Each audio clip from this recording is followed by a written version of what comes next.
ఎంతవరకు ఆధారాలతో సహా ఈరోజు మీకు చూపించబోతున్నాం. అందరు హాస్పిటల్లో నీళ్ళు వచ్చిందని చెప్పినారు. ఆ రోజు నేను చెప్పినాను లో లయింగ్ ఏరియాలో కట్టినారు అని చెప్తే వారం కింద మాజీ ఎమ్మెల్యే ఇక్కడికి వచ్చాడు. వచ్చినప్పుడు కూడా ఏమని చెప్పినాడు, నన్ను అందరూ బలవంతం పెట్టినారు, ఎమ్మెల్యే గారు రోజు నా పేరు తీసుకొని నిద్రపోతలేడు, ఈయన నా పాలోడా, రోజు ఆయన పేరు తీసుకునేదానికి నువ్వు చేసిన అక్రమాల గురించే మాట్లాడుతున్నాను, నువ్వు చేసిన భూదందాల గురించే మాట్లాడుతున్నాను. గత 10 సంవత్సరాల్లో మేము అపోజిషన్లో ఉంటే మేము అడిగినాం, ఇప్పటి చెరువుల మట్టి పోయింది, నస్రాబాద్ చెరువుల మట్టి అమ్ముకున్నారు, నల్లకుంట చెరువులో 3000 ట్రిప్పులు పోయినాయి, లక్ష్మారెడ్డి గారు స్పందించండి అంటే ఏనాడైనా కానీ మీరు వచ్చి ప్రెస్ మీట్ పెట్టినారా అని అడుగుతున్నాను. మీరు ప్రెస్ మీట్ పెట్టలేదు, కానీ ఈరోజు మీరు చెప్తే నేను ప్రెస్ మీట్ పెట్టాలనా? ఈరోజు ఖచ్చితంగా ప్రెస్ మీట్ పెట్టాల్సిందే. మీరు చేసిన ఆధారాలు అన్నిటితో సహా ప్రతి ఒక్క లెక్క ఈరోజు నేను చెప్పబోతున్నాను. 100 పడకల హాస్పిటల్ ఊరు అవతల కట్టించినాడు. కట్టించిన దానికి నేను నీకు ధన్యవాదాలు చెప్తున్నాను. నువ్వు ఒక హెల్త్ మినిస్టర్ ఉన్నప్పుడు కట్టలేకపోయింది, ఒక ఎమ్మెల్యేగా ఉన్నప్పుడు అది కంప్లీట్ చేసావు, కానీ ఎక్కడ కట్టించినావు? 149 సర్వే నంబర్లో కట్టించినావు. దాని గురించి వివరాలతో ఈరోజు నేను మీకు చూపిస్తాను. ప్లాట్ల కోసమో మీ అక్క ప్లాట్ల కోసమో అక్కడ కబ్జా చేసేదానికి నీతోనున్న కుట్ర మధు, ఇవి కబ్జా చేసేదానికి గవర్నమెంట్ పొలంలో ప్లాట్లు చేస్తారా? దీంట్లో ఇంకొక విచిత్రం ఉన్నది. ప్లాట్లు చేస్తారు, ప్రతి రిజిస్ట్రేషన్ డాక్యుమెంట్ ప్రెస్ మీడియాకి ఇస్తారు. రిజిస్టర్ చేసినప్పుడు 30 ఫీట్ల రోడ్డు ఈస్ట్ సైడ్ ఉందన్నారు. అంటే హాస్పిటల్కి 30 ఫీట్ల రోడ్డు రిజిస్ట్రేషన్ డాక్యుమెంట్లు చూపిస్తున్నారు, కానీ ఫిజికల్ గా కంపౌండ్ వాళ్ళు వేసుకొని ఉన్నారు. భూమే నీది కాదు, తప్పు చేసినావు. గుంటలలో రిజిస్ట్రేషన్ చేసుకున్నావు, నాల కన్వర్షన్ కాదే, తప్పు చేసినావు. మన రోడ్డు ఉందని చూపించి కూడా రోడ్డు వేయకుండా కంపౌండ్ వాళ్ళు పెట్టుకుని ఇంకా పెద్ద నేరం చేసి, మళ్ళీ హరీష్ రావు వచ్చి హాస్పిటల్ ఓపెన్ చేసింది కదా, మరి ఎందుకు హరీష్ రావుని కింద నాల దగ్గర తీసుకుపోయిండు? పైనుంచి ఆ 30 ఫీట్ రోడ్డు ఆ రోజే తీసి చేయొచ్చు కదా. ఈరోజు నాకు ప్రూఫ్తో సహా డాక్యుమెంట్స్ దొరికినాయని నిన్న పోయి మీడియా మిత్రులని తీసుకుపోయి కాంపౌండ్ వాళ్ళు తీశాడు. నువ్వెవ్వరని చెప్పి అక్కడ రోడ్ ఇచ్చేదానికి? గవర్నమెంట్ పొలం, అసైన్ పొలం, ఆల్రెడీ డి కృష్ణ 3 ఎకరాలు రిజిస్ట్రేషన్ చేసుకుంటాడు, అక్కడే ఇంకొక తప్పు జరిగింది. ఇలాంటిది హాస్పిటల్కి చేసి ఈరోజు పతివ్రత అని చెప్పి చెప్పుకొని తిరుగుతున్నావా? అందరికి ఇందులో ప్రాబ్లం ఉన్నాయి. నా సానుభూతి కూడా నీకు ఉంటుంది. మా అక్క బాగుండాలని చెప్పి నేను కూడా దేవుని కోరుకుంటున్నాను, కానీ పర్సనల్ ఇంటి విషయాలు రాజకీయాలకు తీసుకురావు. ఎమ్మెల్యే అయిన తర్వాత జడ్చల ప్రజల గురించి ఆలోచించాలి. ఈ హాస్పిటల్ ఎవరి కోసం కట్టిండు? పేద ప్రజల కోసం.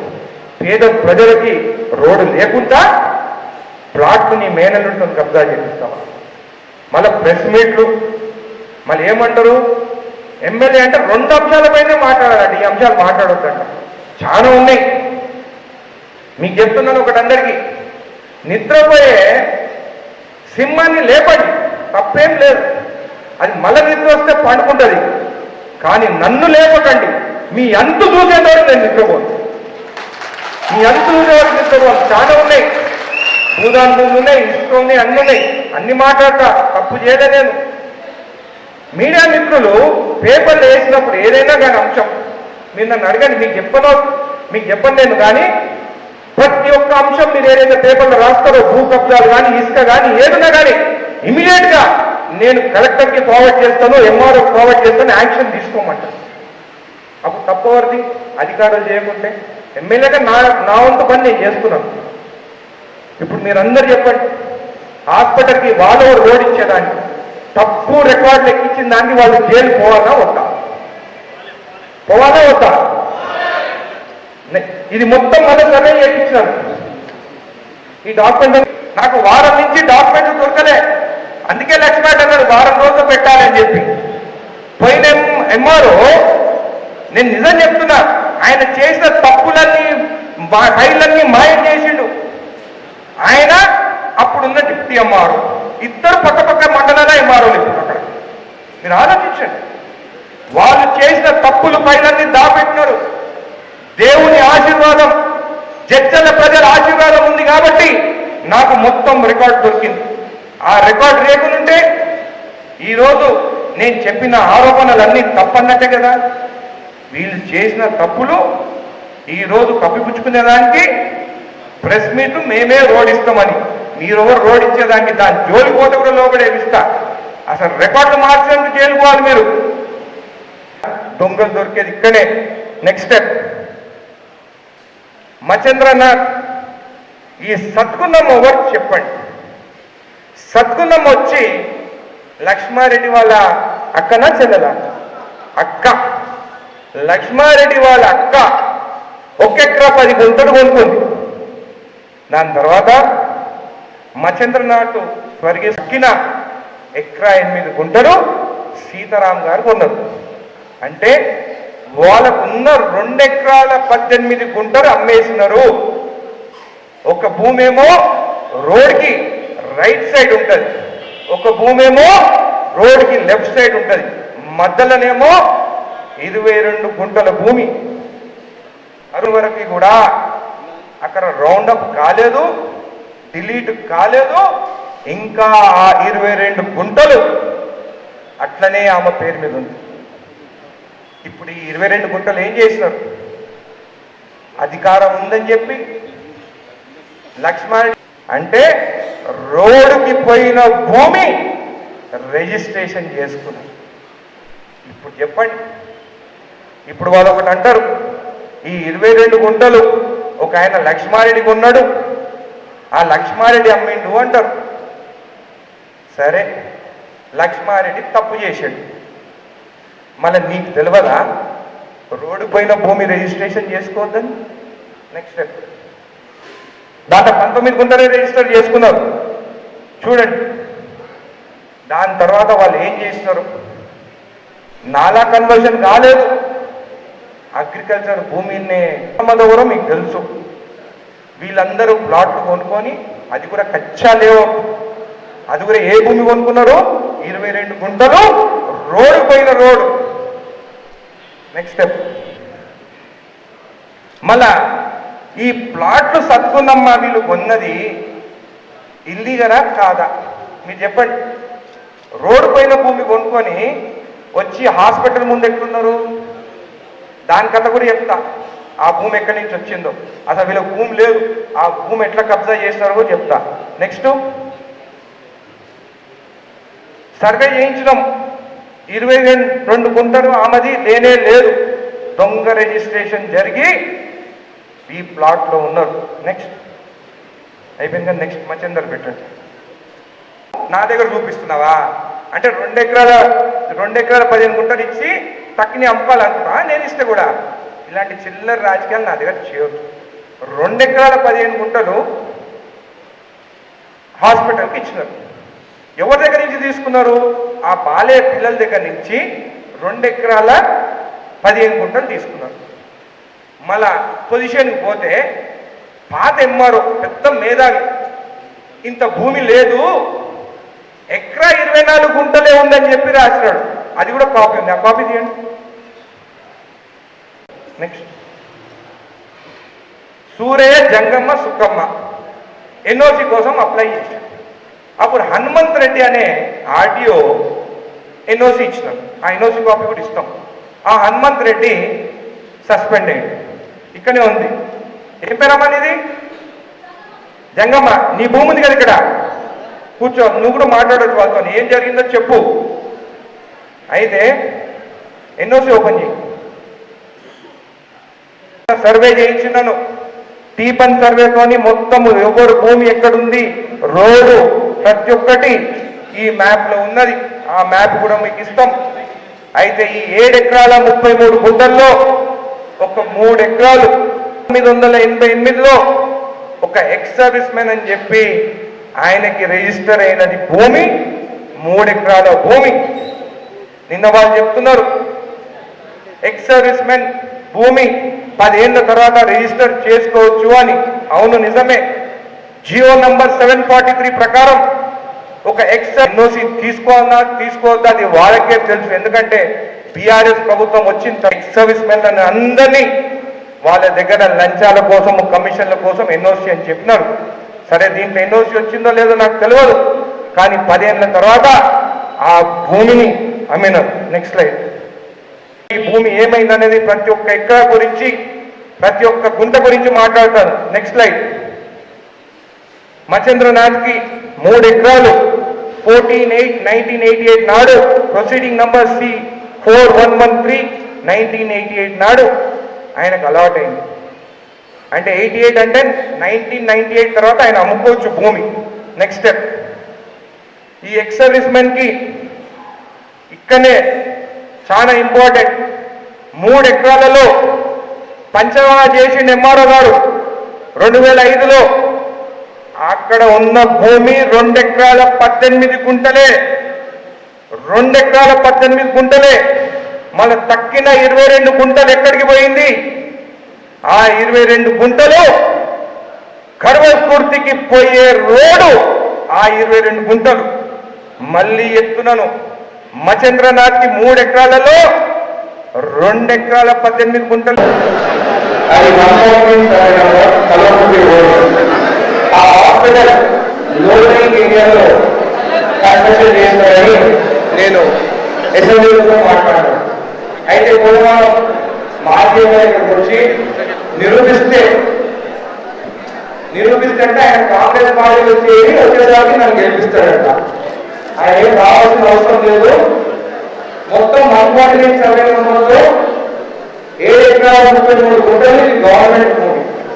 దాంట్లో 1988లో 3 ఎకరాల భూమి మచేంద్రనాథ్ ఒక ఎక్స్ సర్వీస్ మెన్ కి అలాట్ చేశారు. ఆ 3 ఎకరాల్లో 2005లో ఆర్ఎంపీ రోడ్ జడ్చల్ల కడవకోటి రోడ్కి ఆర్ఎంపీ వాళ్ళు తీసుకున్నారు. దాంట్లో 22 గుంటలు రోడ్ పోయిందని చెప్పి క్లియర్గా ఎంఆర్ఓ గారు పంచనామా చేసి ఇవ్వడం జరిగింది. అంటే మచేంద్రనాథ్కి 2 ఎకరాల 18 గుంటలే ఉంది. ఆ 2 ఎకరాల 18 గుంటల్లో ఎకరా 10 గుంటలు ఒకరు రిజిస్ట్రేషన్ చేసుకున్నారు. ఇంకొకరేమో ఎకరా 8 గుంటలు. అంటే సద్గుణమ్మ లక్ష్మారెడ్డి వాళ్ళ మాజీ ఎమ్మెల్యే లక్ష్మారెడ్డి వాళ్ళ అక్క ఎకరా 8 గుంటల ఎకరా 10 గుంటలు ఆమె రిజిస్ట్రేషన్ చేసుకున్నారు. ఎకరా 8 గుంటలు అరుణ్ అనేటి ఆయన రిజిస్ట్రేషన్ చేసుకున్నారు. అరుణే కదా, అరుణ్ కుమార్. అయితే ఆ మచేంద్రనాథ్ భూమి మొత్తం క్లియర్ అయిపోయింది. కానీ 2015లో ఈ 22 గుంటలు ఇంకా రికార్డులో ఒకనే ఉంది. గవర్నమెంట్ రెవెన్యూ రికార్డుగా దాన్ని డెవలప్ చేయలేదు. 2015లో ఇదే లక్ష్మారెడ్డి మేనల్లుడు ఆయన ఒక గేమ్ ప్లాన్ చేసుకొని ఎట్లా కబ్జా చేయాలి భూమిని. ఈ 22 గుంటలు 2 రిజిస్ట్రేషన్ చేసుకొని మళ్ళీ ఆయన ఆ భూమి రిజిస్ట్రేషన్ చేసుకొని 100 బెడ్ హాస్పిటల్కి రోడ్ లేకుండా దానికన్నా ముందు హైవేకి కబ్జా చేస్తారు. అంటే భూమి లేని భూమిని కబ్జా చేస్తారు. ఈ 7 ఎకరాల 33 గుంటల్లో 1 ఎకరా 10 గుంటలు గవర్నమెంట్ ల్యాండ్ ఉంది. మరి దాని ఏం చేయాలని చెప్పి 2013లో ఈ లక్ష్మారెడ్డి మేనలు ఎవరికైనా కానీ కంసునికి మేనలు కృష్ణుడు పుట్టారు. కానీ ఇక్కడ కంసునికి మేనలు కూడా కంసులే పుట్టిండు. ఆ ఎకరా 10 గుంటల భూమి ఆయన దగ్గర పనిచేసే శివయ్య పేరు మీద 2013లో గవర్నమెంట్ భూమిని పుట్టి పానీలో పేరెక్కించి మళ్ళా ఆ భూమిలోకి వెళ్ళి 2 గుంటలు ఈ శివయ్య జడ్జాల రిజిస్ట్రేషన్ చేయలే, నాగరికములు పోయి 2 గుంటలు రిజిస్ట్రేషన్ చేసి ఈరోజు రికార్డులో ఎక్కినట్టు. అసైన్డ్ భూమి 2013లో ఒకటైనా అసైన్ అయిందా? ఈ మరింత భూమిలో మీరు వచ్చి ఈరోజు కబ్జాలో ఉన్నారు. మన ఒక 100 బెడ్ హాస్పిటల్, పేదవాళ్ళు కట్టిన హాస్పిటల్, అట్లాంటి హాస్పిటల్కి హైవే నుంచి రోడ్డు రాకుండా గవర్నమెంట్ భూములు రిజిస్ట్రేషన్ చేసుకొని దానికి కాంపౌండ్ వాళ్ళు పెట్టుకొని ఉన్నాం. నేను ఆ రోడ్డు ఖచ్చితంగా తీయాలి. ఎమర్జెన్సీకి పోతే ఎలా వెళ్తారు? ఎమర్జెన్సీకి కిందికి పోయి నారాల నుంచి యూటర్న్ తీసుకొని రావాలా అని అసెంబ్లీలో మాట్లాడాలి. ఈరోజు రికార్డు చెక్ చేస్తే మొత్తం గవర్నమెంట్ భూమిని కూడా కబ్జా చేస్తున్నారు. అండ్ గవర్నమెంట్ రికార్డు ట్యాంపర్ చేస్తున్నారు. కాబట్టి ఖచ్చితంగా కలెక్టర్ గారికి ఈరోజు కంప్లైంట్ ఇవ్వబోతున్నారు. ఆ గవర్నమెంట్ భూమి స్వాధీనం చేసుకుంటాము. ఈ ట్యాంపరింగ్ చేసుకున్న అందరినీ జైలుకి పంపిస్తారని చెప్పి కూడా మీకు తెలియజేస్తూ ఇంకొకటి చెప్పిన లక్ష్మణ్ గారు అక్రమాలు నిర్మిస్తే అంట ఆయన రాజకీయాలు వదులుకొని కాంగ్రెస్ పార్టీలోకి వస్తాడంట. నీకు దండం తెలుసా? నువ్వు అక్కడనే ఉండు, వద్దు కాంగ్రెస్ పార్టీకి. నువ్వు వచ్చి నా పక్కన ఉంటే చర్చల పేరు ఏమవుతుంటారు? లక్ష్మణ్ వచ్చి అభివృద్ధి కూడా ఖరాబ్ చేస్తాడు, ఈయన కూడా గవర్నమెంట్ భూములు కబ్జా చేస్తారా అని ఒక డౌట్ వస్తారు. కాబట్టి దయచేసి మీరు అక్కడనే ఉండండి. కాంగ్రెస్ పార్టీకి రావాలని కలలో కాకండి. నువ్వు రావద్దు, నేను రానివ్వను. నువ్వు అక్కడనే ఉందో 3 ఏళ్ల తర్వాతనా 4 ఏళ్ల తర్వాతనా చర్చలకు అభివృద్ధి నువ్వు 15 ఏళ్ళ ఎందుకు చేస్తావో, ఈ 4 సంవత్సరాల్లో నేను ఎందుకు చేస్తావో నీకు చూపిస్తా, ప్రజలకి చూపిస్తా. అప్పుడు మన ఇద్దరు ప్రజలకు చెప్పాలి ఎవరు అభివృద్ధి చేసిందని చెప్పి మనం మళ్ళీ ఎలక్షన్లకు పోదాం. దాన్ని నువ్వు సిద్ధమేనా అని చెప్పి నేను అడుగుతున్నాను. ఇంకా ఉన్నాయి, భూదాలు లేవు, చెరువులు లేవు, ఎన్నోసీలు ఇచ్చేసి అసైన్ భూముల రిజిస్ట్రేషన్లు. నీ మనుషులు 99 సంవత్సరాలని రికార్డు రాసుకొని అసైన్ భూములు కబ్జాలు అన్ని బయటికి తీస్తారు. మా కలెక్టర్ గారు ఉన్నారు, అన్ని యాక్షన్ తీసుకుంటారు. ఖచ్చితంగా తప్పు చేసిన వాళ్ళని ఖచ్చితంగా జైలు పంపిస్తాను. ఈ శివయ్య ఎవరు దొరుకుతారు? నీ ఇంట్లో పనిచేసే వాళ్ళందరికీ తెలుసు. నీ మేనవాడు ఇంట్లో పనిచేసేవాడని ఆయన పేరు మీద ఎకరా 10 గుంటల భూమి అసైన్ భూమి ఎక్కిస్తారా? 2013లో ఎంఆర్ఓ చెప్పిన ఇమీడియట్ యాక్షన్ తీసుకోమని చెప్పి కలెక్టర్ గారు ఈరోజు కంప్లైంట్ పంపిస్తాము, యాక్షన్ తీసుకుంటాము. త్వరలో 100 బెడ్ హాస్పిటల్కి హైవే నుండి రోడ్ చేస్తాము. ఇప్పటికైనా లక్ష్మణ్ గారు చేసింది తప్పు ఒప్పుకోండి. మీరంతా మీరు ప్లాట్ రిజిస్టర్ దొంగ రిజిస్ట్రేషన్ చేస్తున్నారు, ఆరోగ్య రోడ్ చేస్తున్న వాళ్ళందరూ అక్కడి నుంచి పక్కకి వెళ్ళిపోండి. లేకుంటేనా మా కాంగ్రెస్ కార్యకర్తల నాయకులు మేము అక్కడికి వచ్చినామా 5 నిమిషాల్లో మేము రోడ్డు తయారు చేయగలుగుతాం. కానీ రూల్ పాటిస్తున్నారు. కలెక్టర్ గారికి కంప్లైంట్ ఇస్తారో రెవెన్యూ డిపార్ట్మెంట్ ఖచ్చితంగా యాక్షన్ తీసుకుంటారంటే ఈ రోజు ప్రతి డాక్యుమెంట్ తో సహా మీకు ప్రూఫ్ చూపించాలని చెప్పి తెలియజేస్తూ ధన్యవాదాలు.